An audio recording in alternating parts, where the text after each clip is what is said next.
હવે વાત કરીશું અમદાવાદની. અમદાવાદના વટવા વિસ્તારમાં સગીરા પર દુષ્કર્મની શરમજનક અને ચોંકાવનારી ઘટના સામે આવી છે, જેમાં વટવાના 4 માળિયા વિસ્તારમાં રહેતા 34 વર્ષીય પરિણીત અને 4 બાળકોના પિતા ઇમ્તિયાઝ શેખે પાડોશમાં રહેતી સગીરાને પોતાની હવસનો શિકાર બનાવી હતી. આરોપીએ પૂર્વ આયોજિત કાવતરું ઘડીને સગીરાને ઘરે કોઈ નથી, ચા બનાવી આપ તેમ કહીને પોતાના ઘરે બોલાવી હતી, જ્યાં ચા બનાવડાવ્યા બાદ તેને નાસ્તો લેવા બહાને મોકલી હતી અને તે પરત ફરતાની સાથે જ તેની પર બળાત્કાર ગુજાર્યો હતો.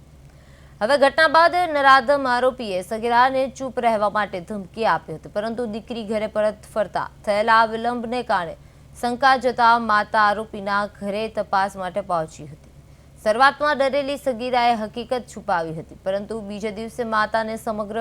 આપવીતી જણાવી દેતા પરિવાર આઘાતમાં સરી પડ્યો હતો. સગીરાના પરિવારની ફરિયાદને પગલે વટવા પોલીસે તાત્કાલિક ટેકનિકલ સર્વેલન્સના આધારે આરોપી ઇમ્તિયાઝ શેખને દબોચી લીધો છે અને કાયદેસરની કાર્યવાહી હાથ ધરી છે.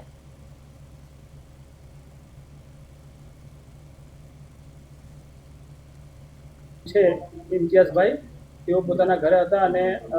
આજે સગીરા છે તેઓની માતાને જણાવ્યું કે ઘરે કોઈ નથી, તો ચાય બનાવવામાં તમારી દીકરીને કહેજો કે મને મદદ કરે. તેઓની માતાએ એને મોકલી આપેલ, પરંતુ થોડોક ટાઈમ થતાં તે આવેલ નહીં, એટલે માતા ચેક કરતા તેઓને શંકાસ્પદ બધું જણાઈ આવેલ એમના ઘરે જતા, જેથી તેઓને દીકરીને લાવીને પૂછતા પ્રથમ તો કોઈ હકીકત જણાવેલ નહીં, પરંતુ ગઈકાલે દીકરી ગભરાઈ ગયેલો સગીરા ગઈકાલે સમગ્ર ઘટના એમની માતાએ ફરી પૂછતા તેને આખી ઘટનાનું વર્ણન કરતા તાત્કાલિક તેમની માતાને પિતા અત્રે પોલીસ સ્ટેશન આવતા પોલીસ દ્વારા એની ફરિયાદ